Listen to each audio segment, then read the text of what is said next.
उससे प्यार है तो डाइवोर्स हो जाएगा, छोड़ देती हैं। अब कोई संबंध नहीं रहा,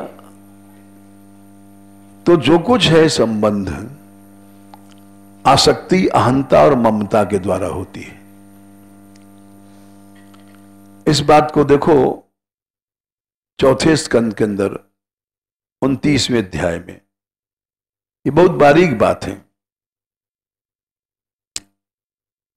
श्यानम इमम उत्सृज्य श्वसंतम पुरुषो यथा, 61 आदमी सो रहा है और सांस गहरी नींद में चल रही है, तो मन ने क्या किया, इस शरीर की ममता को छोड़ दिया बाहर भटकने के लिए,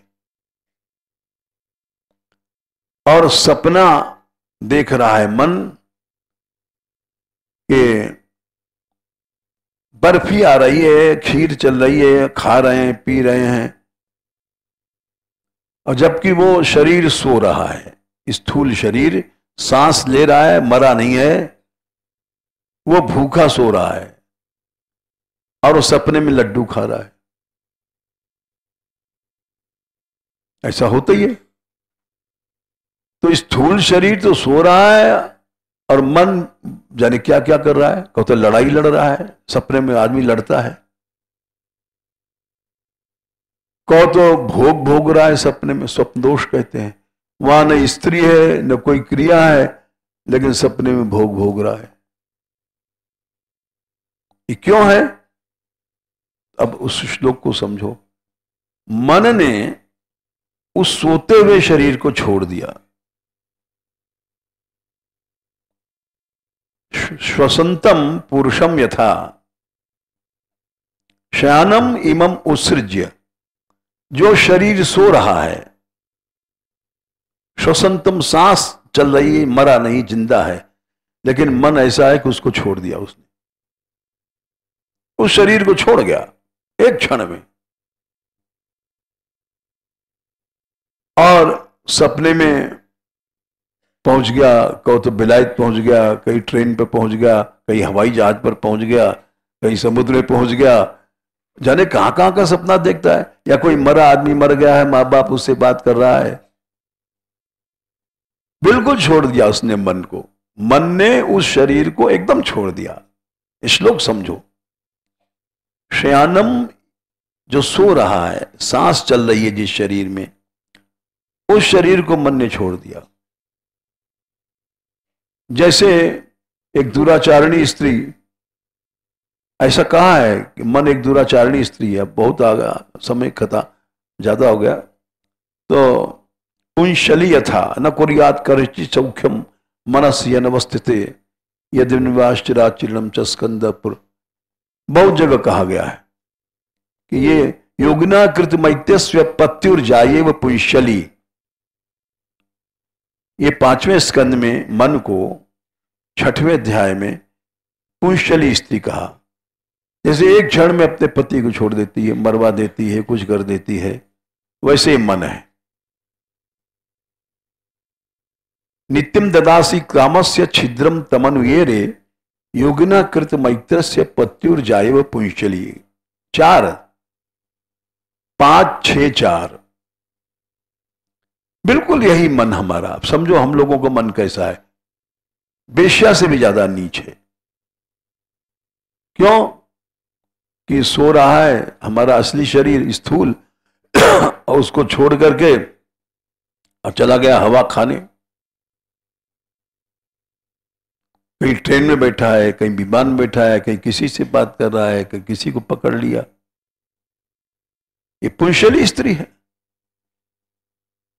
और कैसे पकड़ता है? नीचे कहते हैं, हाँ अभी श्लोक समझो। शयनम इमम उत्सृज्य श्वसंतम पुरुषो यथा कर्मात्मन्याहितम भुंक्ते तादृशेन इतरेण वा। आप अपने अंदर कर्म पैदा करके भोग रहा है, लड्डू पैदा कर दिया, खा रहा है, अपने अंदर रेलगाड़ी पैदा कर दिया, चल रहा है, अपने अंदर हवाई जहाज पैदा कर दिया, उड़ रहा है, अपने अंदर स्त्री पैदा करके स्त्री से भोग भोग रहा है सपने में।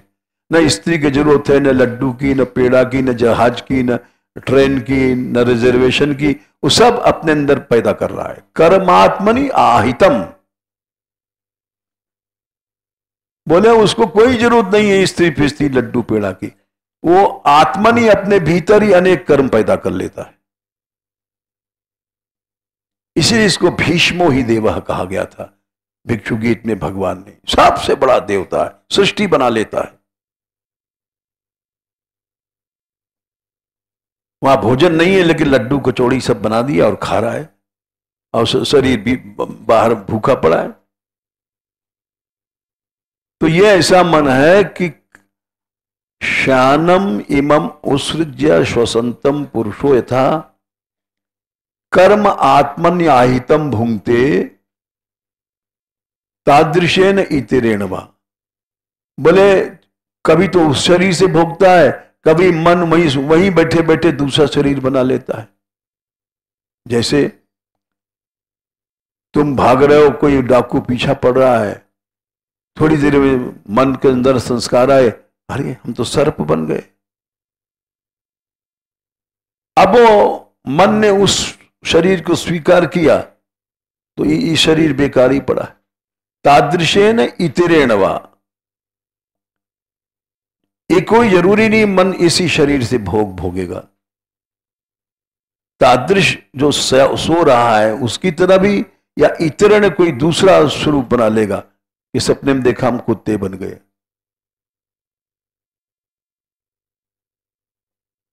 अब इसके आगे चलो, ऐसा क्यों हुआ? मन ने इस शरीर को छोड़ा, क्यों छोड़ा? और वहां हलवाई की दुकान पर पहुंच गया, क्यों पहुंच गया? बोले उस समय ममैते मनसा यद यद, ममता की वृत्ति से उसने पकड़ा कि लड्डू खा रहे हैं तो लड्डू को थाल आ गया। ममता की वृत्ति से पहले पकड़ा और ममता फिर अहंता में बदल जाती है। ममैते मनसा यद्यद असौ अहम, पहले ममता आई फिर अहम पीछे पैदा हुआ।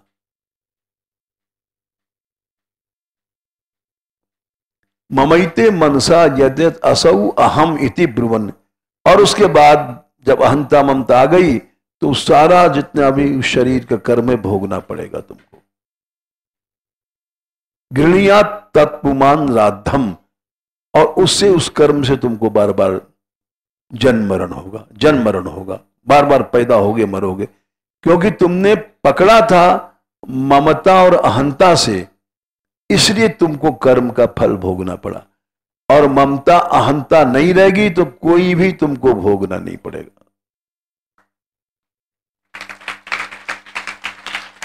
सारी दुनिया को तुम मार डालो,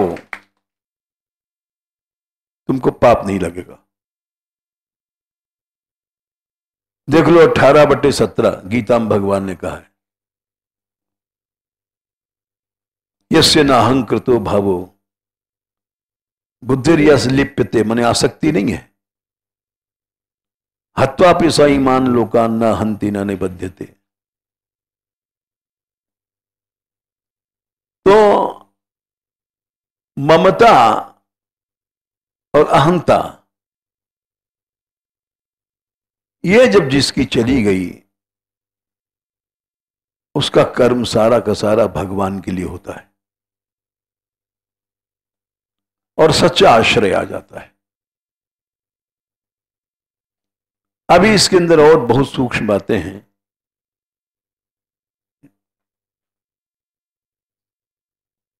श्यानम, ये 4, 29, 61, 62 होगा शायद,